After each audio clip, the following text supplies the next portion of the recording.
Exodus chapter 8. Ang mga kagulanan nga mga baki, kuto ug langaw. Ug si Jehovah misulti kang Moises. Umadto ka kang Faraon ug ingnon mo siya. Si Jehovah nagaingon niini. Tuguti sa pagpalakaw ang akong katawhan aron sila makaalagad kanako. 2. Ug kung ikaw dili mo tugot kanila sa pagpalakaw kaniya karon, paghahampakon ko ang tanan mo nga utlanan uban sa mga baki. 3. Ug ang suba magpasanay og panon sa mga baki nga manaka og manulod sa imong balay og sa sulod sa imong lawak nga higdaanan ug sa ibabaw sa imong higdaanan ug sa mga balay sa imong mga alagad ug sa imong katawhan ug sa sulod sa imong mga abuhan ug sa imong mga pasungan. 4. Ug ang mga baki manaka sa ibabaw nimo ug sa ibabaw sa imong katawhan ug sa ibabaw sa tanan mo nga mga sulugoon. 5. Ug si Jehovah miingon kang Moises, ingna si Aaron, tuy-ora ang imong kamot uban ang imong sungkod sa ibabaw sa mga suba, sa mga sapa, sa mga danawan, aron patunghaon ang mga baki sa ibabaw sa yuta sa Ehipto.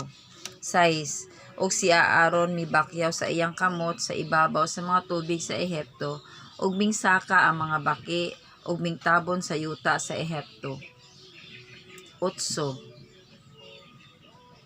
Unya si Faraon mitawag kang Moses ug kang Aaron ug miingon kanila, magampo kamo kang Jehovah aron kuhaon niya ang mga baki gikan kanako ug gikan sa akong katawhan ug magkapatugot ako sa katawhan sa pagpalakaw aron makahalad sila kang Jehovah. 9. Ug miingon si Moses kang Faraon, maghimaya ka sa ibabaw nako, ano sa ako magaampo alang kanimo ug alang sa imong mga ulipon ug alang sa imong katawhan aron ang mga baki pagalaglagon gikan kanimo ug sa imong mga balay ug magapabilin lamang sila sa suba. 10. Ug siya miingon, ugma, ug si Moises mitubag, pagabuhaton sumala sa imong pulong aron ka makaila nga walay usa sa nga sama kang Jehovah nga among Dios. 11. Ug ang mga baki magapahalayo gikan kanimo ug sa imong mga balay ug sa imong mga ulipon ug sa imong katawhan ug magapabilin lamang sila sa suba. 12. Ug si Moses ug si Aaron mipahawa gikan kang Faraon ug mituaw si Moses ngadto kang Jehovah mahatungod sa pagpadala niya sa mga baki kang Faraon. 13. O si Jehovah nagbuhat sumala sa pulong ni Moses, ug nangamatay ang mga baki sa mga balay, sa mga natad, ug sa mga uma. 15. Apan sa natanaw ni Faraon nga dihay pahulay, gigahi niya ang iyang kasing-kasing, ug wala mapatalinghog kanila, ingon sa gisulti ni Jehovah. 16. Ug si Jehovah miingon kang Moses, ingna si Aaron ituyod ang imong sungkod ug ibunal ang abog sa yuta aron mahimo nga mga kuto sa tibuok nga yuta sa Ehipto. 17.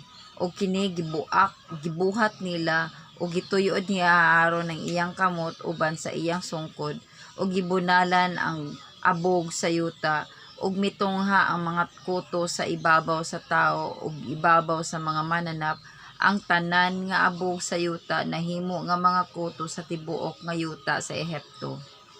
18. Ug ang mga mago mibuhat usab uban ang ilang mga lamat sa pagpatungha og mga kuto apan sila wala makahimo ug dihay mga kuto sa ibabaw sa tao ug sa ibabaw sa mananap. 19. Unya ang mga mago miingon kang Faraon, kini mao ang tudlo sa Dios ug ang kasing-kasing ni Faraon migahi ug siya wala magapatalinghog kanila, ingon sa gisulti ni Jehovah. 20. Ug si Jehovah miingon kang Moises, bumangon ka sayo sa buntag ug tumindog ka sa tubangan ni Faraon, Ani akaron siya moadto sa tubig ug ingnon mo siya. Si Jehovah nag-ingon niini, tuguti sa pagpalakaw ang akong katawhan aron sila mag-aalagad kanako. Siya 21, kay kung ikaw dili mo tugot sa pagpalakaw sa akong katawhan, ani akaron ako magapadala og mga duot sa mga langaw sa ibabaw nimo ug sa ibabaw sa imong mga ulipon ug sa ibabaw sa imong katawhan ug sa sulod sa imong mga balay ug ang mga balay sa mga Ehiptohanon mapuno sa mga duot sa mga langaw ug usab ang yuta sa mga ginapuy-an nila. 22 ug niadtong adlaw ibulag ko ang yuta sa Gosen diin nagapuyo ang akong katawhan aron walay mga duot sa mga langaw nga makaadto sa tuyo nga makaila ka nga ako mao si Jehovah nga ania sa taliwala sa yuta.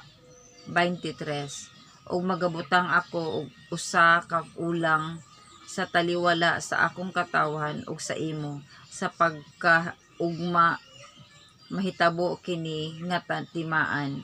24 ug mao kini ang gibuhat ni Jehovah ug may miabot nga hilabihan nga mga duot sa mga langaw sa sulod sa balay ni Faraon ug sa sulod sa mga balay sa iyang mga alagad ug sa tibuok nga yuta sa Ehipto ug ang yuta na duot tungod sa mga duot sa mga langaw.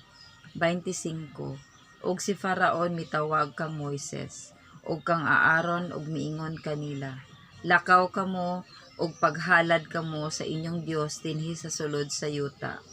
26 ug si Moises mitubag, dili angay nga mao ang among pagabuhaton kay magahalad kami kang Jehovah nga among Dios sa gipakahugaw sa mga Ehiptohanon. Ani akaron maghalad ba kami sa ipakahugaw sa mga Ehiptohanon sa atubangan sa ilang mga mata ug dili ba kami unya nila pagabatuon? 27 manlakaw kami sa tutulo ka adlaw nga panaw ngadto sa kamingawan ug maghalad kami kang Jehovah nga among Dios ingon sa imong iyang igasugo kanimo. 28 ug miingon si Faraon, ako magatugot kaninyo sa pagpalakaw aron kamo maghalad didto sa kamingawan kang Jehovah nga inyong Dios ug galing dili lamang kamo maglakaw ug halayo kaayo pagampo kamo alang kanako. 29 ug si Moises miingon, ani akaron mugula ako gikan kanimo ug magaampo ako kang Jehovah nga ang mga duot sa mga langaw mamahawa kang Faraon ug sa iyang mga alagad ug sa iyang katawhan ugma ug galing dili na si Faraon magalimbong sa dili pagtugot sa pagpalakaw sa katawhan sa paghalad kang Jehovah. 30 ug si Moises milakaw gikan kang Faraon ug miampo siya kang Jehovah. 31 ug si Jehovah nagbuhat sumala sa pulong ni Moses ug gikuha niya ang mga duot sa mga langaw gikan kang Faraon ug sa iyang mga ulipon ug sa iyang katawhan walay usa nga nahabilin. 32 apan si Faraon nagpagahi sa iyang kasing-kasing niining panahona usab ug wala siya motugot sa pagpalakaw sa katawhan.